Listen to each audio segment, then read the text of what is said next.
Joe and Lynn, and we love to travel and camp in our Ford self-converted van.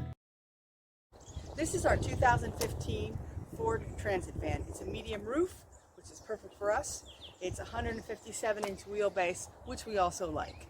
Let's take a look inside. Here's the living room, dining room.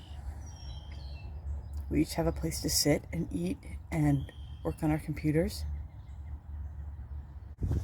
So I really would have liked to have been able to have this seat spin around, but because of the emergency brake-in where it's placed in the Ford, it was very difficult to do. Some people have done it online, but a woman's got to know her limitations. So we didn't do that. Instead, I made this little seat and I just pushed this seat back, and then this is my table, and Joe has this table. Yeah. Right. What do you think, Joe? It's groovy. When we're driving, my little stool and the table fold up and store right behind the driver's seat. If we want to sit across from each other, I put a third leg on that stool that folds out, and the table's big enough that we can both eat off of it. Here's the bedroom. And here's the kitchen. It's a pretty standard kitchen. We have a regular dorm fridge, a nice little microwave. We have a sink, and then some storage under the sink in the cabinet. The butcher block top came from an old kitchen table that somebody was throwing away. Like a lot of the sinks in these vans, you can remove the cutting board. And then there's your sink. Under the sink we have a fresh tank and a gray tank. And that one of those whale pumps that pumps the water up through the sink. We mostly use it for washing up and for doing dishes. For the fresh water, I use the closer that came with the tank. It goes down into the pump. That's pretty straightforward. And then for the gray tank, I just had to find some stuff. This is really nice because when you need to take it out, you can push it up. And you can pull it back down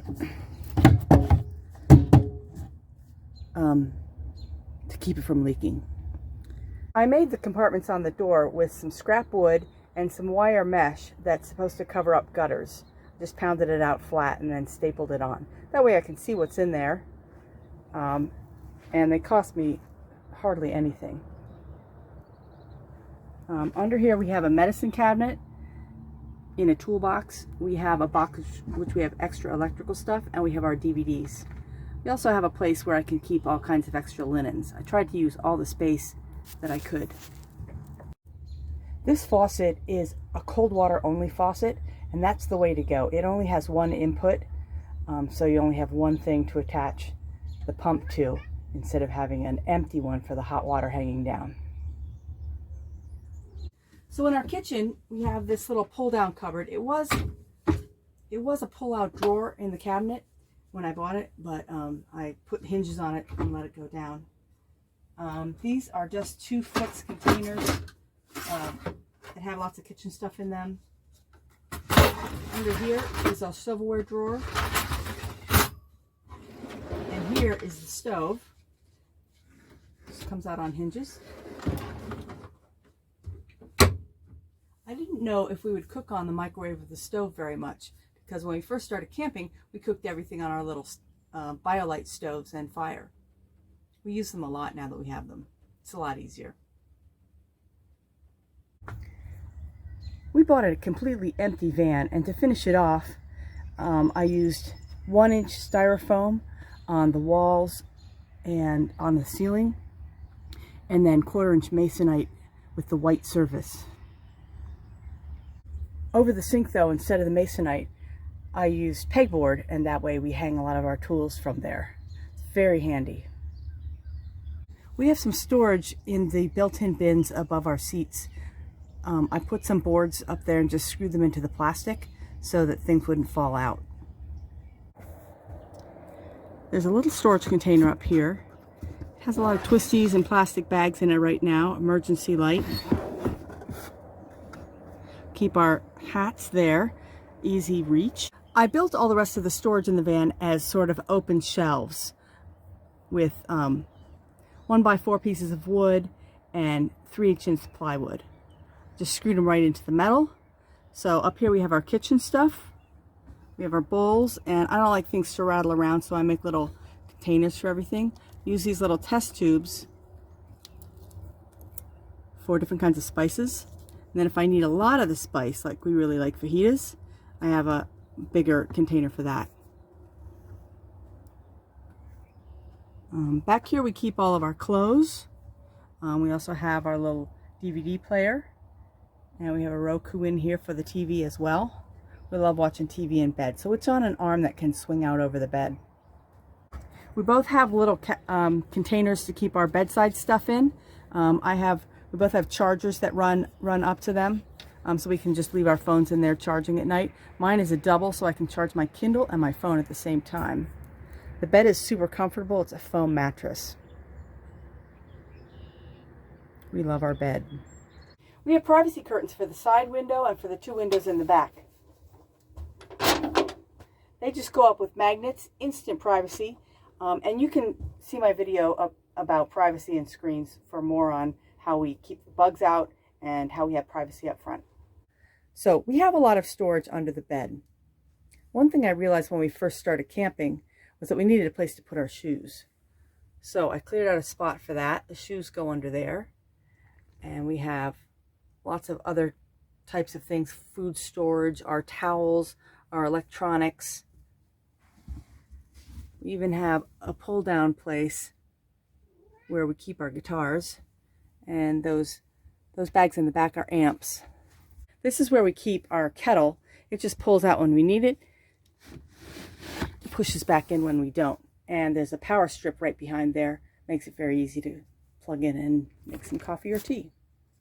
Here's how we power the van. I've got a giant power strip up there, and I've got 2 Jackery batteries, so I can plug into either one of those. It runs the fridge and our stove and all the lights and the television and everything. Each battery could run the fridge for a day or a day and a half. If you aren't using the fridge, then the rest of the power in the van, we could probably go for at least 5 days on just one battery.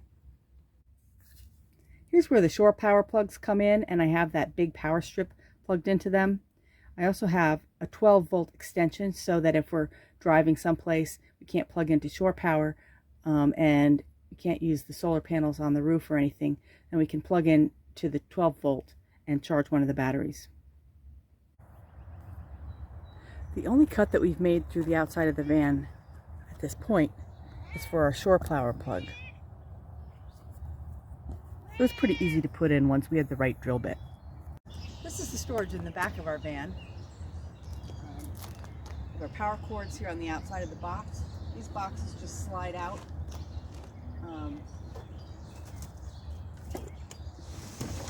These boxes slide out so that you can see what's in them.